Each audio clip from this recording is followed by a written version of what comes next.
এটা আইডিয়াটো কামত দিবনে বাৰু? মই ভয় খালে ভয় খাবনে বাৰু জীয়াই? কিছু ভয় খাব আকৌ, এইগাল চুলিটো সঁচা সঁচা লাগিছে, নজৰ লাগিছে। মোৰ যে দেখিবলৈ মন নাযায় তাইক। একদম তাই অহাৰ পিছতে শাহু মায়ে মোক আকৌ দেখিব নোৱাৰা হ'ল, একদম বকিবলৈ আৰম্ভ কৰি দিলে। আগতে ইমান নবকে নহয়, তাই নাথাকোঁতে ইমান বকা নাছিলে হ'লে। শাহুৱেকবোৰ চব তেনেকুৱা, শাহুৱেকবোৰে নিজৰ জীয়েককহে জীয়েক বুলি ভাবে, বোৱাৰীজনী কেতিয়াও নিজৰ বুলি নাভাবে। হয়ো, একদম মই ইমান আপোন কৰিবলৈ চেষ্টা কৰোঁ যদিও মোক একদম আপোন বুলি নাভাবে, নিজৰ জীয়েকজনীকহে আপোন বুলি ভাবে। ঠিকছে ভয় খুৱাম ৰ আজি। এতিয়া মই আজি আহিলোঁ বুলিহে আইতাক জানি নাতিনীয়েকৰ কাৰণে ইমানখিনি কৰিছোঁ, নহ'লে তোৰ কাৰণে কোনে ইমানখিনি কৰি দিলেহেঁতেন। ধুনীয়াকৈ যখিনীৰ ওপৰত সজাই দিছোঁ তোক, ঠিকছে ভয় খুৱাই দিবি তাইক। তাই আহিছে হ'বলা, মই ভয় খুৱাই দিম ৰ'বা এতিয়া। ঠিকছে ভয় খুৱাই দিবি এতিয়াই। তুমি অকল হাঁহি থাকিবা, একোৱে নকবা। মই যোৱাৰ পিছত মোৰ ভাগত গডৰেজ চুইছিলা নেকি বাৰু বৌয়ে? হে, এইবোৰ কি চেলা নানবোৰ আপুনি কোনফালে চাই আছে? এইবোৰ কেনেকুৱা হৈছে? হাতবোৰ কেনেকৈ সেউজীয়া হ'ল? গুমনাম হে কোই, বদনাম হে কোই, তুমছে হে ক্যা? এইবোৰ কি চুলি গুচাই ইমান কেনেকৈ দীঘল হৈ থাকিলে? আজিৰ পৰা যদি মোক বেয়াকৈ কোৱা, কাজিয়া লাগা, তোমাৰ কিন্তু এই ঘৰত স্থান নহ'ব আৰু। মা এইবোৰ কিয় নাই? ঠিকছে ভয় খাইছে, একদম মাছপিত ওলাই গৈছে তাই। ঠিকছে ভয় খালে, আজিৰ পৰা মোক একো নকয় চাগে আৰু। এতিয়া পটাপট কাপোৰযোৰ সলাই ল, এই কথা যাতে কোনেও বিশ্বাস নকৰক।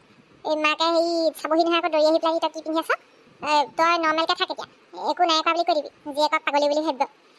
তুমি ঠিকে কৈছা আইতা, মই পটাপট এতিয়া সলাই লওঁ, মই একো নজনা নিচিনাহে কৰিম আৰু এতিয়া। পটককৈ সলাগে যা, তোৰ শাহুৱে যিজনীহে একদম আহি পেলাই ইয়াত সেই গোটেই লণ্ড ভণ্ড কৰিব, এইখিনি শাৰী চাৰী পোচাক কাপোৰ চুলি তুলি চব লুকাব লাগিব এতিয়া মই।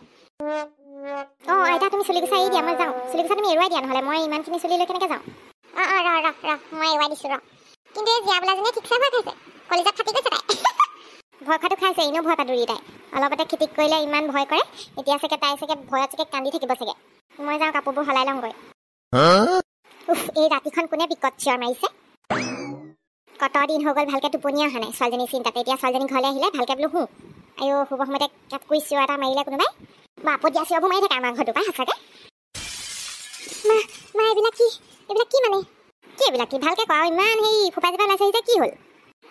চেলেনা নবৌ চুলিখিনি ইমান কেনেকৈ দীঘল হৈছিলে, কেচকেচকৈ কোলা একদম দীঘল চুলি, কেনেকুৱা নজৰ থকা ভূত যেন নিচিনা লাগিছে।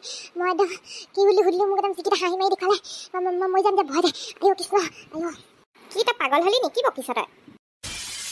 নহয় বোলো তুমি মোৰ লগত ব'লাচোন, চেলেনা নবৌৰ ৰুমলৈ গৈছিলোঁ, একদম হাত ভৰিবোৰ দেখোন সেউজীয়া হৈ গ'ল। চেলেনা নবৌ কেনেকুৱা হৈ গ'ল? মই ঘৰলৈ আহি দেখোন চেলেনা নবৌক এনেকৈ দেখিছোঁ দেখোন। চা জিয়া, তই ঘৰলৈ আহি এইবোৰ এক্টিং কৰি নাথাকিবি দেই। নবীনৰ লগত তই আকৌ পলাই যাবলৈ তোৰ হেৰি নহ'ব, আকৌ এতিয়া নহ'ব, আকৌ যাবলৈ নিদিওঁ তোক। এইবোৰ হেৰি তই এক্টিং কৰি নাথাকিবি ঘৰখনত, ভালকৈ থাক, ভাল এটা চাই বিয়া দিম। মই ভয় খাইছোঁ আকৌ, তুমি মোৰ বিয়া কথা উলিয়ালানে? তুমি মোৰ লগত ব'লাচোন বোলো, তুমি চোৱাগৈ ব'লা, মই যদি মিছা কথা কৈছোঁ। চুলিখিনি একদম গোটেই ফ্ল'ৰত এনেকৈ মেলি থৈছে, যি দীঘল একদম, আৰু গোটেই মানুহজনী সেউজীয়া হৈ গ'ল চেলেনা নবৌ। চোৱাগৈ ব'লা লাগিলে। কিনো কৈ আছা, মই একো ধৰিব পৰা নাই। ব'ল চাওঁগৈ, ব'ল কি দেখিলি যাওঁ। তুমি মোৰ লগত আহা লাগিলে। হয়জনী দেখোন বৌয়ে, কি দেখিলিনো তই? এইমাত্ৰ মই দেখি আহিছিলোঁ যে তুমি আপুনি চেলেনা নবৌ দেখোন চুলি গোটেই কোলা দীঘল ফ্ল'ৰত পৰি আছিল। জিয়া তুমি অলপ ৰেষ্ট লোৱাগৈ যোৱা, তোমাৰ চাগে অকণমান হেৰি হৈছে, ঘৰৰ পৰা দূৰত আছিলা যে, তুমি ভন বকিছা, অলপ ৰেষ্ট লোৱা। শাহু মায়েক ৰেষ্ট ল'বলৈ কওকচোন। কিন্তু মই দেখিছিলোঁতো। হ'ব যা জিয়া, তই শুগে যা, তই এনেই হেৰি কৰি থাকিব নালাগে। মই দেখিছিলোঁ বোলো, দীঘল চুলি গুচাই একদম থিয় হৈ আছে, হাতবোৰ সেউজীয়া একদম ভয় লাগি গ'ল। তই এটা কাম কৰ, তই মোৰ লগতে আজি শুই থাক, ভয় কৰিব নালাগে, মই আছোঁ। এনেই যিটিখন বকি থাকিবি। আৰু বোৱাৰী তুমিও যা, শুই থাকাগৈ যা। মজা হ'ব এনেকৈ যদি শাহুমাৰ পৰা অলপ ডিভাইড এণ্ড ৰুল পলিচি কৰিব লাগিব, নহ'লে দুইজনী লগ খাই মোক ইমান হেৰি কৰি থাকে। বন্ধুসকল, আৰু ধামাকা ভিডিঅ' আহি থাকিব, চাবলৈ নাপাহৰিব। চেনেলটি যদি এতিয়ালৈকে ছাবস্ক্ৰাইব কাৰণে কৰি দিব। আৰু জীয়া ঘৰলৈ আহিলে নহয়, যে নতুন খণ্ডবোৰ আহি থাকিব। আৰু নবীনে বা কি সেই ৰূপ দেখুৱাই, নবীন আছেই আহিবলৈ আকৌ জীয়াৰ নতুনকৈ বিয়াও ঠিক হৈছে হ'ব নহয়, চাবলৈ নাপাহৰিব।